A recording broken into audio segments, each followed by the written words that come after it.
the second half of the class. Okay, now we had on the board just a second ago two things. So we talked about two straight wires and their current. I'll just reconstruct that very quickly.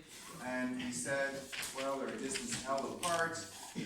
We're talking here, just to confuse us, a length of wire capital L here, and we had up here one current and here a second current, and we found that the force between the two wires is mu naught divided by 2 pi little l times I1 times I2 times big L. Is that right? Is this you replicating what we just did? Yes. Wait, Correct. force on what? All cool? Did I do it wrong? Force on what? Just seems a little confused because I think I ordered them differently. Yeah, but it's the It's same. all good? It's the same thing? And we found that the force on each is the same? Oh, I see. Yeah, it's the same, and it's a pinching force, and this is a good thing to remember, because on multiple choice,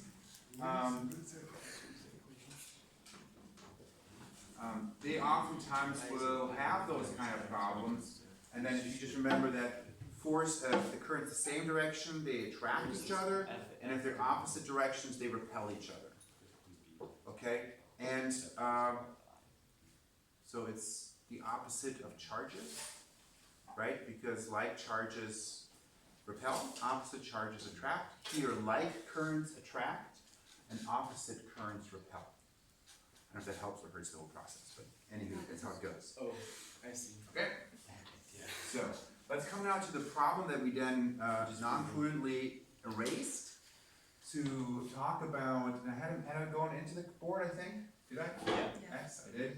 So we said we have a current here. We're going to keep the currents the same, at least. Seems to make sense. I'm just going to start with a triangle which has an equilateral. And each side has length L.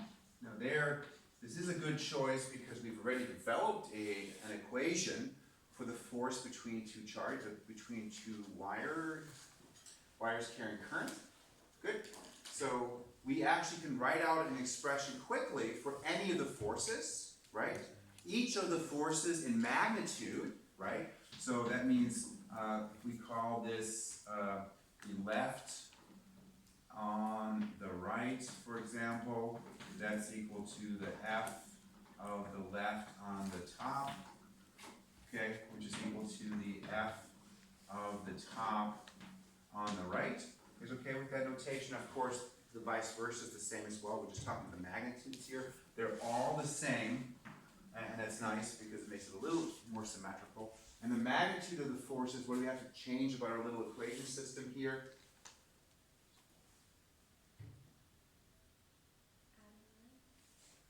What's that? Absolute value, sure, but that's kind of implied by not having the little vectors on top, right? So that's cool.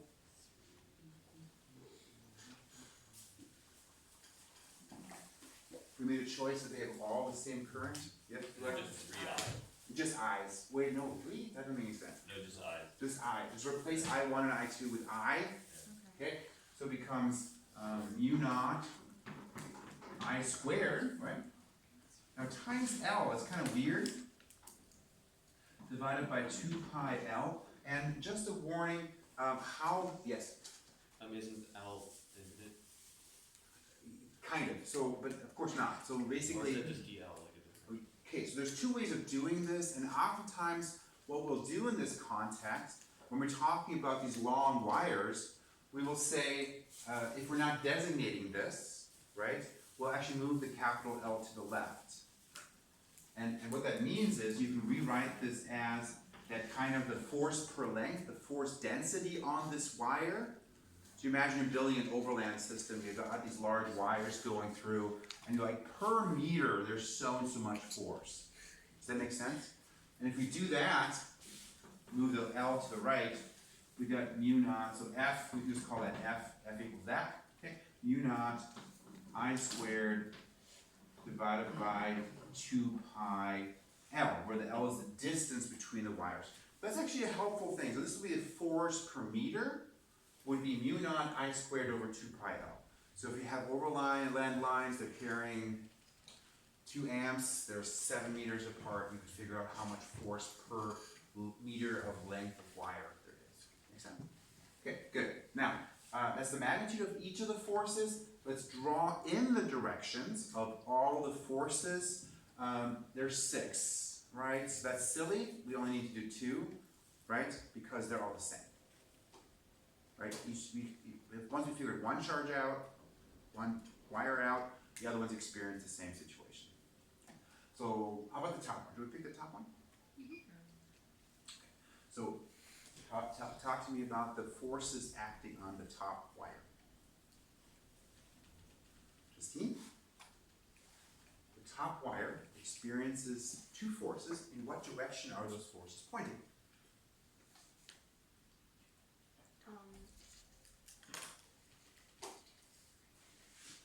You got this.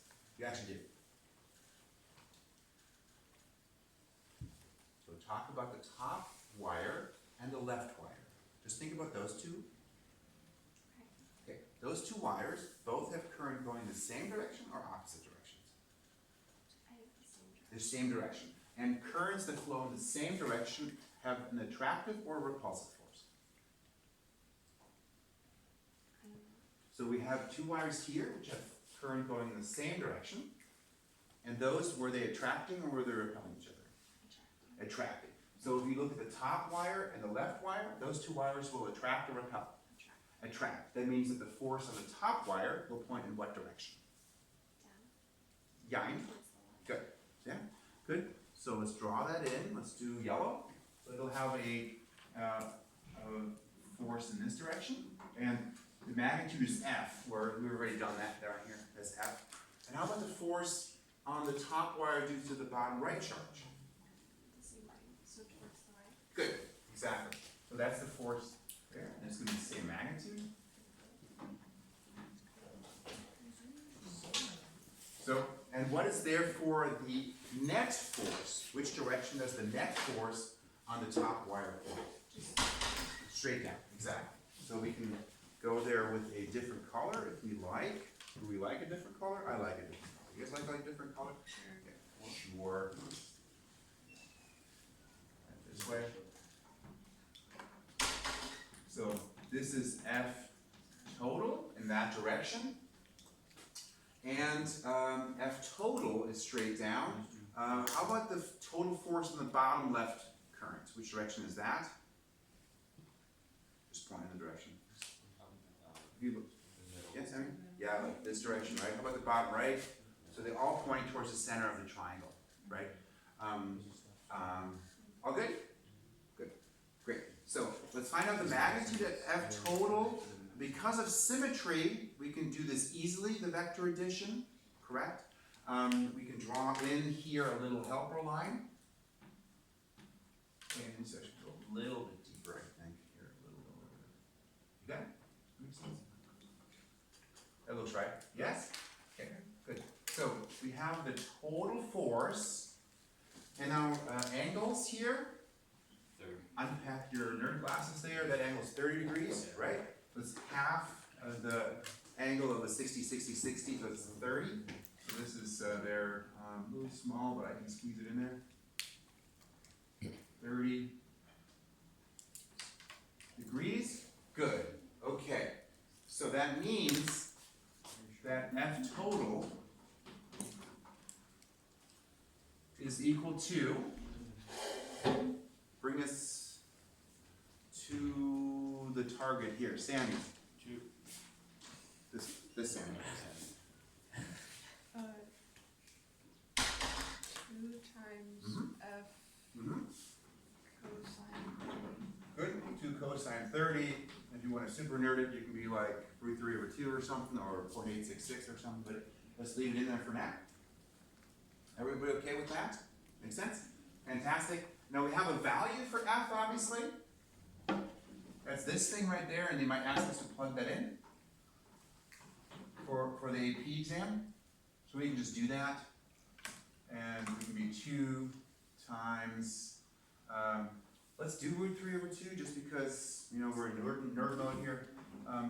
Root 3 over 2 is cosine 30. BT dub, on the AP exam, I talked to you about parts of the equation sheet you guys underutilized. The front page is one of those.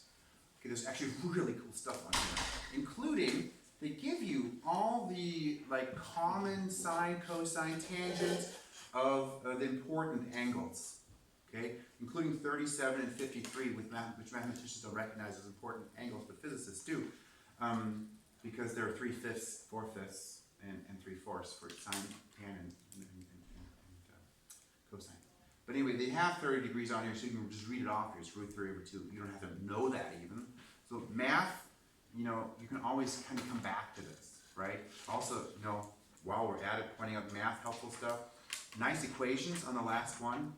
Like sometimes you guys are like, what's the surface area of a sphere? It's like, it's on the test, it's actually there. Okay, surface areas, simple geometry, calculus equations, it's all here. So you can always look that up. Good. So 2 times root 3 over 2, that's the cosine 30. Now comes f. And we've got there mu naught, not sure why I'm writing it in yellow, but I am, I squared times L,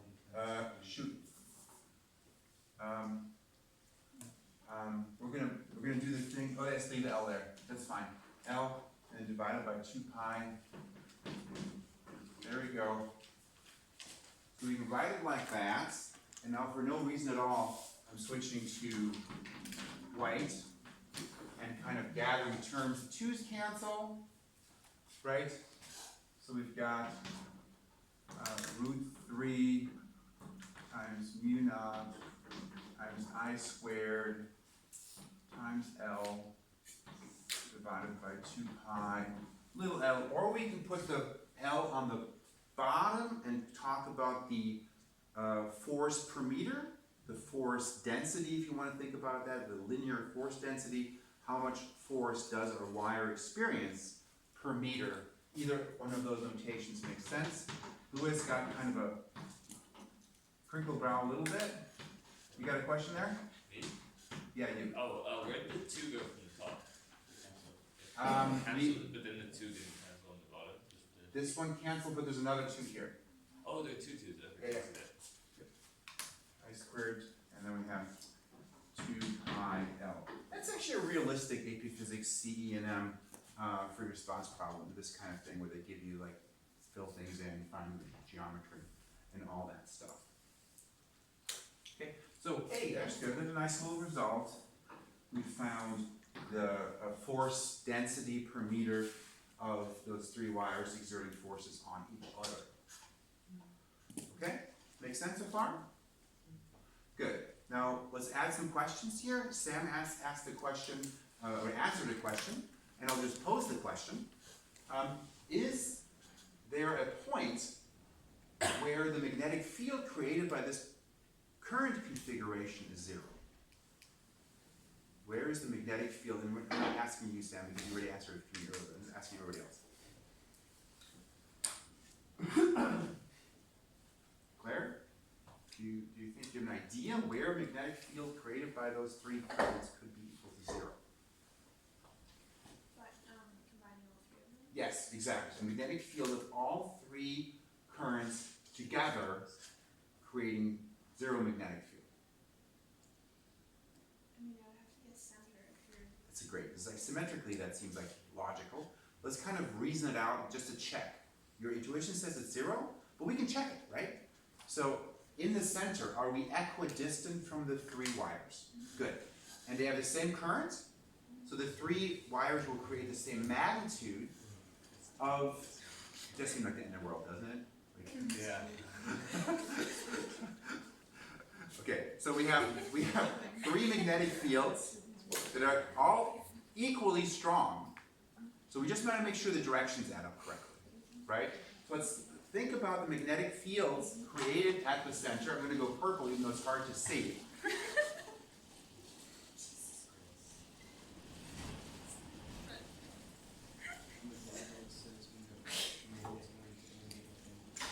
This is no fun weather for bike riding. No. Okay, so let's talk about the directions. Claire, do it. Tell me about the magnetic field created by the top current at the center. Which direction does it point? Okay, Yeah, so, clockwise. what's that? Clockwise. Okay, so hold on. That's right and that's wrong. So let me just be clear on the question. The magnetic field at this location, Oh my god. there we go, you got it. It points what direction? Maybe you don't have it. If you're seeing the magnitude of it as zero, then. Oh no, it's just magnetic field due to the top current. So you Oh, that's what you mean, to the left or to the good, right? exactly. Magnetic field at that location is to the left. What is clockwise? Or straight down. There is something that's clockwise at that point, but it's not the magnetic field, it's the magnetic field line, exactly. So we looked at the magnetic field line at the front created by this top current. Okay, the magnetic field points to the right, to the left, and the magnetic field line goes around. Why does it point to the left? Okay, so here's the right-hand rule. You point for the magnetic field by a straight current, you point your thumb in the direction of the magnetic field, current, point your thumb in the direction of the current, and the magnetic field created by this current goes in that direction, meaning the field line goes that direction. And so, it's a little egg shape, but okay. So it goes this way, and this way, and that way. That's the field line. The field line goes clockwise, Yeah. but that means that at this location, the field points to the left. Okay, we could maybe choose a different color for that. Blue. Here we go. So the field here. That's fat. Oh well. This is the field at that B top. Yeah, points in that direction. Make sense? Clear? Make sense? Good. So, bring us home. How about the other fields? There are two more fields creating at that location. Well, they were, 2,000 years the later. field lines Yeah. were the same, Mhm. but they'd all be And less. Okay, so tell me the direction of the field created by the right current. Mr. Strange? Yes, sir. Yes. Right. Right. Right up, right, exactly. So like it's perpendicular to this, right? So it would be in this direction. Is that correct? B R. Yep. That's not really that. Did I do it wrong? It should be like 60 degrees. Oh, I'm sorry. It's wrong. It doesn't. That's wrong. Hang on. It should be. It should be 60 degrees from the horizontal. Okay, so it goes here, and then up. It's further up. Yeah. Yeah, like that way. Is that better? Good. B Holy crap. R. There we go. So there we go. I'm not drawing the magnetic field line in there because it gets too confusing. How about the magnetic field created by the bottom left charge current? Okay. So perpendicular. We get again this way. I mean, my presentation is within the next 2 weeks, so I don't know. This one's going in a circle. Like this way. Because they just had the meeting the first 2 hours. Can someone like tell me if this is real or not? But I mean, the zone text is the roof, so I don't trust the roof. So this is BL. Okay, good. And you can kind of picture this now, that if you added the three up together, that the net effect of the force. Yo, Doodle! School's out for the next 2 weeks. We don't know yet. Well, that's what the news is. It's been confirmed by Mr. LaRouche. He's the most reliable source of information ever about anything. He is a Mr. teacher. Blessner, Anything. He is a Let me teacher. remind you, you are I am. gonna put this on YouTube. I know, it's totally fine. Totally So, believe anything you see or hear on the internet or you get an email about, they're all true. Whatever it is, it's always true. It always is. Always is. Especially from. It's always true that that's news. It might be fake news, but it is news. We use this for Okay. like several years. So, the three vectors add up to 0 makes sense. You can see that from the structure here. So a little bit, we could like, actually go stepwise through it, but yes, that magnetic field at that point would be 0. Yes. We're figuring out the directions of the magnetic fields by looking at that Correct. and then finding the tangents, right, at the Correct. spot? Yeah. Okay. We've used all three right-hand rules today. Right? It's this We've- drawing. no, wait, not for the solenoid. Not the right-hand rule for the solenoid, but yes. But both for the. I'm going to stop the video just to cut the period in half again to have a third video, and that is right now.